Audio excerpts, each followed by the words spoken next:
Hello बच्चों, स्वागत है आप सबका एक बार फिर से कमल एकेडमिक कोच में। अपने लास्ट सेशन में हमने डिस्कस किया था the types of various asexual reproduction in various organisms के बारे में। अपने सेकंड पार्ट में आज हम डिस्कस करेंगे the sexual reproduction in plant में। अपनी पूरी वीडियो को, पूरे चैप्टर को हमने 3 सेगमेंट में डिवाइड किया है। कौन कौन सा? Sexual reproduction in human being third part, sexual reproduction in plants second part, and asexual reproduction in various organisms. That was my last video, the first part. ठीक है, तो आज की वीडियो में जो भी टॉपिक्स हम डिस्कस करना चाहते हैं वो यहाँ पर लिखे हुए हैं और वन बाय वन हम उन सभी को डिस्कस करने जा रहे हैं।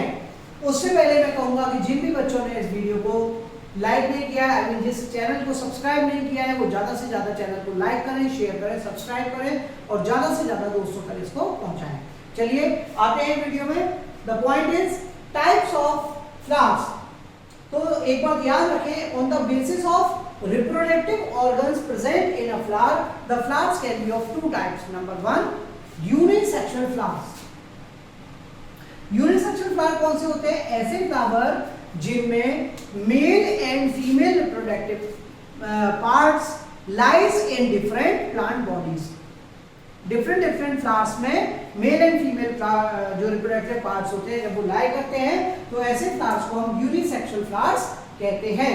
Mail and female reproductive parts lie in different flowers, ठीक है। और बाइसेक्सुअल फ्लावर्स कौन से होते हैं?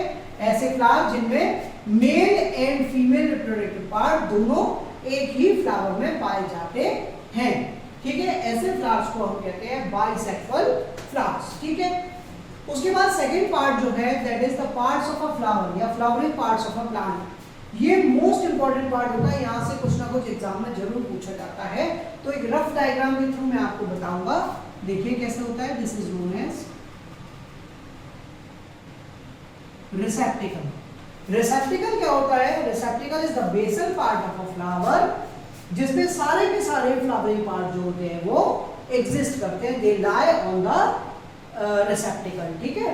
अब रिसेप्टिकल में क्या होता है? रिसेप्टिकल का एक काम होता है कि जब प्लांट को इनिशियल स्टेज में होता है तो प्लांट को कवर भी करता है, ठीक है। किसके फॉर्म में? आगे बताते हैं, अभी देखिए।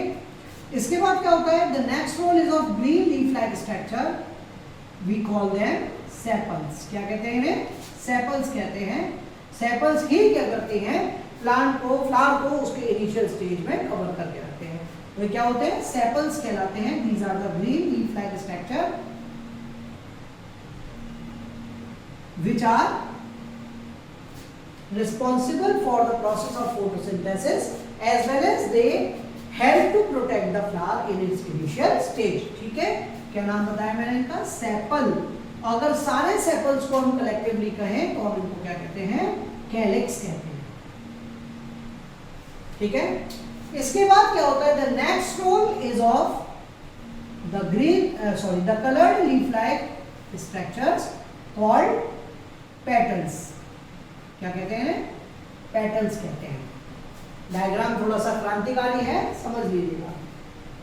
पेटल्स ये केवल एक रफ डायग्राम है जिससे कि आपको आइडिया हो जाए, ठीक है।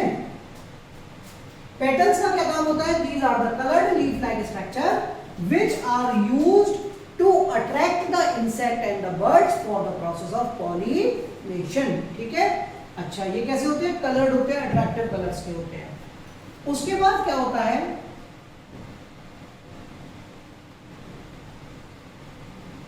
in the middle lies the female reproductive part of the flower, ठीक है। इसके देखो,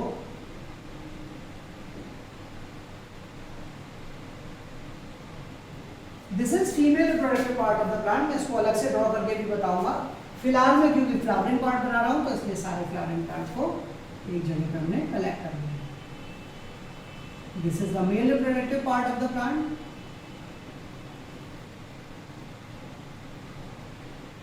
ठीक है। तो these are the flowering part of a plant, ठीक है। क्या क्या बताया मैंने?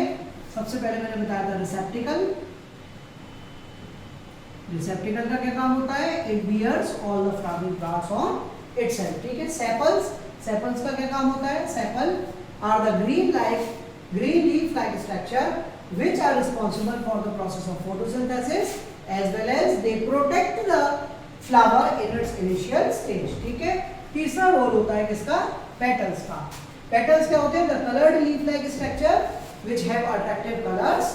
ठीक है, इनका मेन काम क्या होता है, they attract the insect and birds for the process of pollination. और कलेक्टिवली अगर हम सारे पेटल्स को कुछ नाम दें तो क्या होगा, कोरोना.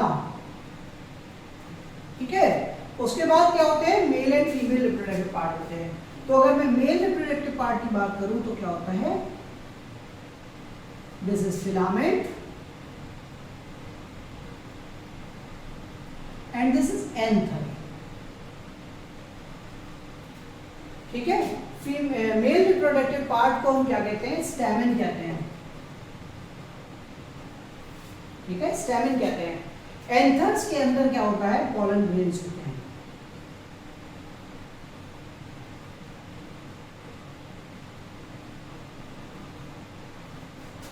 ठीक है, इसको एंड्रोशियम भी कह देते हैं.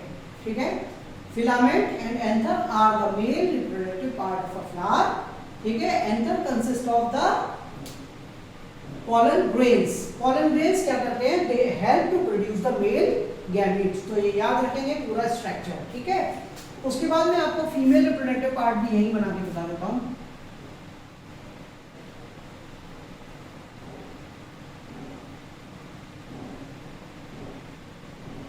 ठीक है, this is called stigma, this is called style, this is called ovary. ठीक है, और ओवरी के अंदर क्या होते हैं, ओव्यूल्स होते हैं. Ovules consist of seeds. बताइए किस तरीके से, ये ओवरी में ओव्यूल्स होते हैं जिसके अंदर फीमेल गैमेट्स पाए जाते हैं. ठीक है, तो इसका जो नाम होता है वो क्या होता है, पिस्टिल, कार्पल भी कहते हैं इसको, पिस्टिल, कार्पल या गाइलोशियम. इसको क्या बोलते हैं, स्टैमेन या एंड्रोशियम. तो आई थिंक ये दोनों पार्ट मैंने आपको समझा दिया, आपको अच्छे से समझ में आ गए होंगे. मैं एक मिनट के लिए हट जाता हूँ जिससे कि फोकस हो जाए बोर्ड पे और आप लोग आसानी से डायग्राम और उसके फ्लावरिंग पार्ट्स को ड्रॉ कर सके. डायग्राम आप थोड़ा सा और सुंदर बना सकते हैं. चलिए आगे बढ़ते हैं.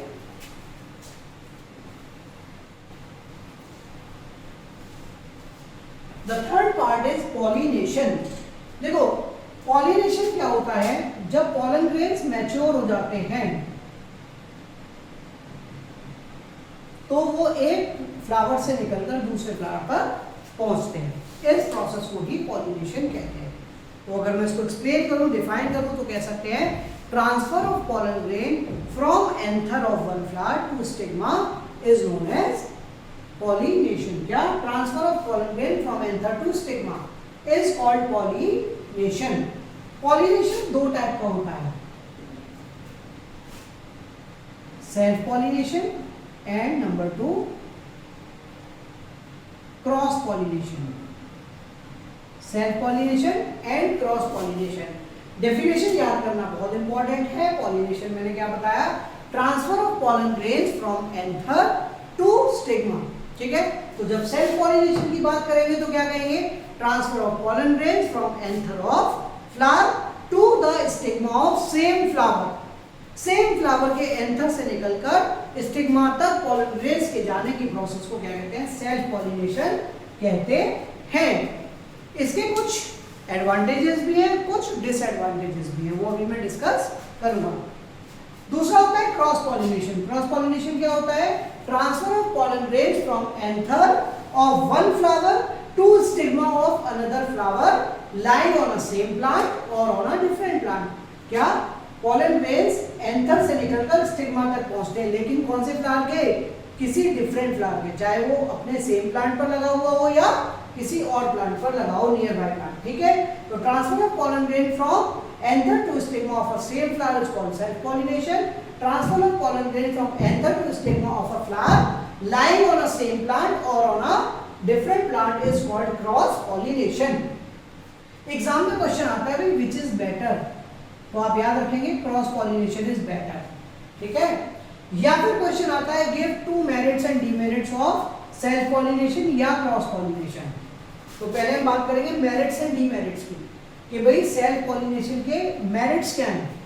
तो याद रखो, इट हेल्प्स इन मेंटेनिंग, या कह सकते हैं it help to strengthen the parental characteristics in plants. क्या करता है ये पेरेंटल कैरेक्टरिस्टिक्स को स्ट्रेंथन करता है सेल्फ पॉलिनेशन। दूसरा, सेल्फ पॉलिनेशन क्योंकि सेम फ्लावर में होता है तो इसके लिए क्या होता है, small number of pollen grains are required for this process.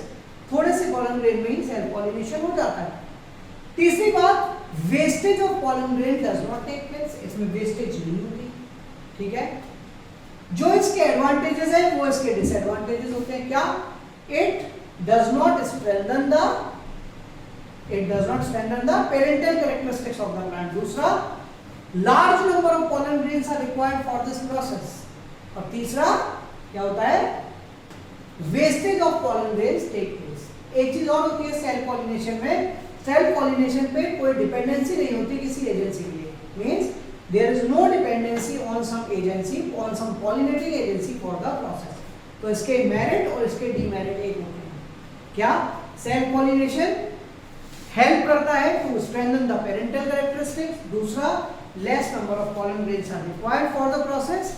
तीसरा, no wastage of pollen grain take place. चौथा, it does not depend on any pollinating agency to occur, किसी भी पॉलिनेटिंग एजेंसी पे डिपेंडेंट नहीं होती। लेकिन इसके डीमेरिट्स क्या है, new varieties of plants can not be developed. New varieties of the plants can not be developed by the process. GMOs develop नहीं की जा सकती। ठीक है, जीएमओस डेवलप नहीं की जा सकती। और अगर मान लो आजकल क्या होता है, जेनेटिक इंजीनियरिंग से फाइंड कर लेते हैं कि प्लांट में कोई डिजीज तो नहीं है, तो if a disease is there in the plant, it can not be eliminated by the process of self pollination. Self pollination से उस डिजीज को एलिमिनेट नहीं किया जा सकता। तो जो इसके डीमेरिट्स हैं, इसके मेरिट्स हैं। क्या, new varieties of plants can be develop. कौन सी होती है new varieties, disease resistant, water resistant, high yielding. ठीक है, that require less care to be grown, ऐसी वैरायटीज डेवलप की जा सकती हैं। ये सब मेरिट्स हो गए।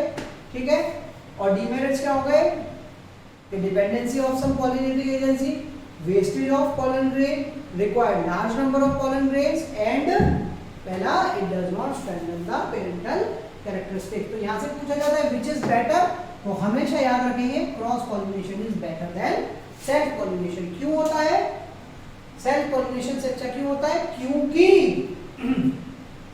we can develop the new varieties of the plant, new and developed varieties of plant which are disease resistant, water resistant, they require less care to be grown and they are high yielding in nature। तो ये याद रखेंगे, यहाँ से question exam में आ जाता है। चलिए आगे बढ़ते हैं। अब क्या होता है पॉलिनेशन के बाद फर्टिलाइजेशन। तो देखो पॉलिनेशन से आगे मैं आपको समझाता हूँ with the help of diagram.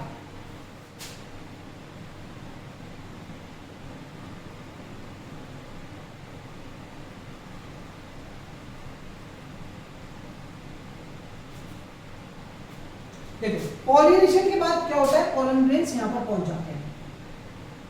तो सबसे पहले होता है pollen pistol interaction. Pollen pistol interaction का मतलब होता है कि यहां पर केमिकल्स का सिक्रेशन होता है जो ये आइडेंटिफाई करता है कि जो आने वाले पॉलन ग्रेन्स हैं जो स्टिग्मा पर पहुंचे हैं, are they able to reproduce, क्या वो इस लायक है भी कि वो रिप्रोड्यूस कर पाए। जब कोई पॉलन ग्रेन यहां पर कैसा होता है, समझ में आता है कि हाँ भाई ये कॉम्पिटिटिव पॉलन ग्रेन है, it is able to reproduce, तो क्या होता है यहां से जर्म ट्यूब का जर्मिनेशन होता है, जर्मिनेशन ऑफ पॉलन ट्यूब होता है। और ये पॉलन ट्यूब क्या करती है, जियोट्रोपिज्म के कारण या कह सकते हैं कीमोट्रोपिज्म के कारण, दोनों में एग्जांपल में यूज किया जा सकता है। ये आगे बढ़ता है और ये स्टिग्मा से होते हुए, स्टाइल से होते हुए और सीधा वहाँ पे टिश्यूज को स्कैवेंज करते हुए कहाँ जाता है, और ये ओव्यूल में एंटर कर जाती है। ठीक है, ओव्यूल में एंटर कर जाती है। यहाँ पर क्या होता है, दो पोलर न्यूक्लियाई होते हैं। ये दोनों क्या होते हैं, यहाँ बीच में आते हैं और यहाँ एक न्यूक्लियस बना देते हैं, ठीक है, तो उसको कहते हैं पोलर न्यूक्लियाई। इसके अलावा इनमें क्या होते हैं, एग्स होते हैं, ठीक है। तो जैसे ही पोलन ट्यूब ओव्यूल में जाते हैं तो एक पोलन ग्रेन से, one pollen grain, one pollen grain give rise to two male gametes.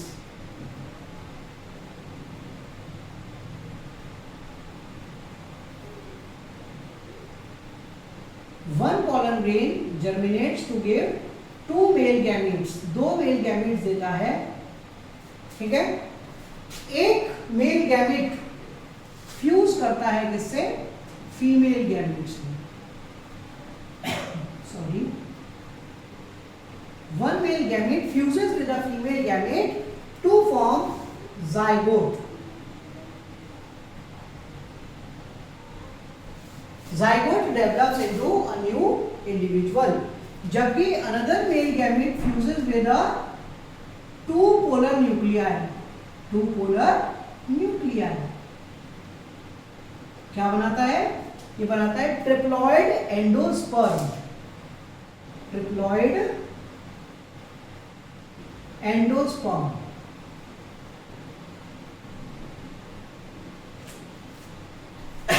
Sorry, ठीक है।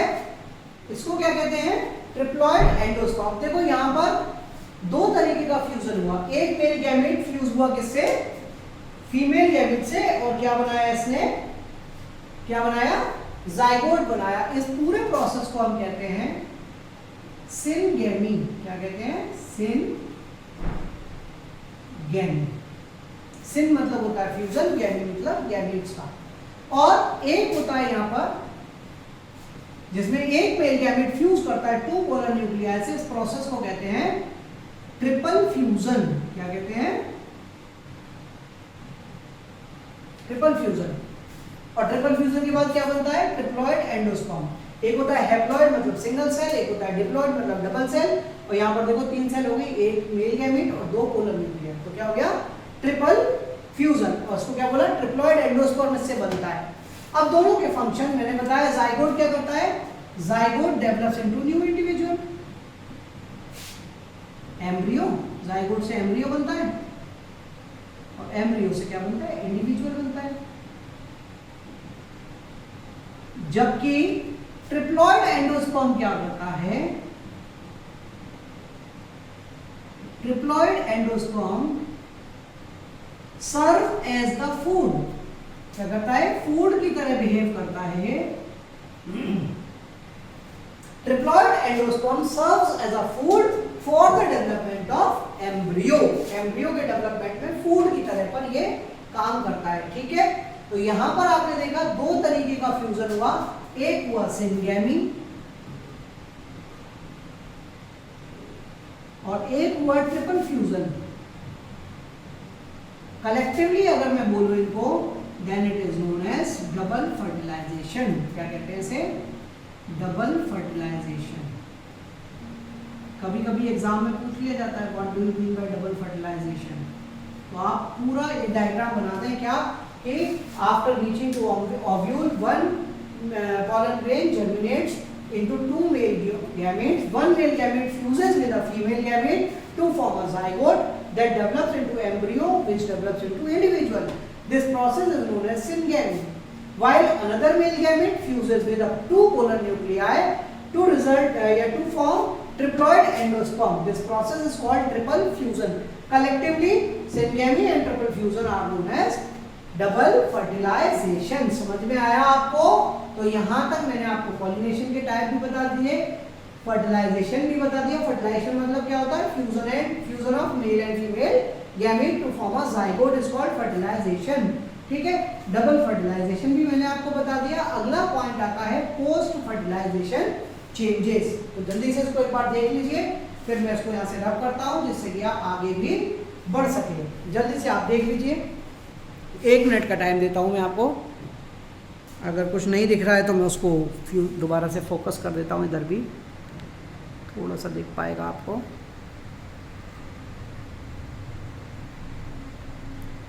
I know it is now clear. वापस से मैं, ठीक है, चलिए और टॉपिक्स के लास्ट में चलते हैं बिल्कुल, पोस्ट फर्टिलाइजेशन चेंजेस। तो पोस्ट फर्टिलाइजेशन चेंजेस क्या होते हैं भाई? ऐसे चेंजेस जो प्लांट बॉडी में होते हैं फर्टिलाइजेशन के बाद। तो फर्टिलाइजेशन के बाद क्या क्या चेंजेस होते हैं प्लांट बॉडी में? थोड़ा सा याद कर लो बस। क्या? ओवरी कन्वर्ट हो जाती है फ्रूट में, ठीक है। Ovarian wall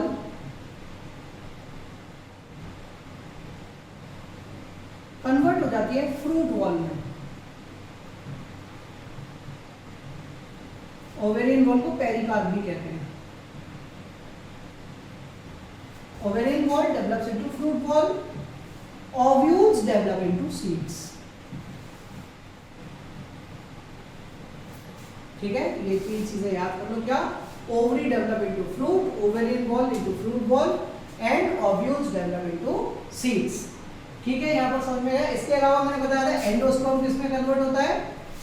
endosperm as a work as a food, while the zygote develops into embryo that develops into new individual, ठीक है। तो याद रखेंगे। ये दोबारा से एंडोस्पर्म मैंने आपको इसलिए बताया क्योंकि मुझे टाइप ऑफ सीड बताना था। ये सीड क्या होते हैं भाई? सीड दो तरीके के होते हैं। एक मैंने लिखा है एल्ब्यूमिनस और एक लिखा है नॉन एल्ब्यूमिनस, ठीक है। तो ओव्यूल डेवलप इनटू सीड। तो जब कभी भी ओव्यूल में थोड़ा एंडोस्पर्म का पार्ट बच जाता है, क्योंकि एंडोस्पर्म क्या करता है? जब जैसे जैसे एम्ब्रियो का डेवलपमेंट होता है वैसे वैसे एंडोस्पर्म जो होता है वो कंज्यूम होता चला जाता है, ठीक है। तो जैसे जैसे एंडोस्पर्म कंज्यूम होता है वो खत्म होता चला जाता है। तो ऐसे सीड जिसमें जरा सा भी पार्ट नहीं पाया जाता एंडोस्पर्म का, means during the development of embryo वो सारा का सारा कंज्यूम हो जाता है, उसे हम कहते हैं नॉन एल्ब्यूमिनस या non endospermic seed. Non albuminous या नॉन एंडोस्पर्मिक मतलब ऐसे सीड जिसमें थोड़ा भी पार्ट एंडोस्पर्म का शेष नहीं रहता, सारा का सारा कंज्यूम हो जाता है, ठीक है। जबकि एल्ब्यूमिनस सीड क्या होते हैं कि जब during the development of embryo अगर थोड़ा बहुत पार्ट एंडोस्पर्म का बच जाता है तो ऐसे सीड को हम क्या कहते हैं? एल्ब्यूमिनस या एंडोस्पर्मिक सीड कहते हैं। समझ में आया कि नहीं आया?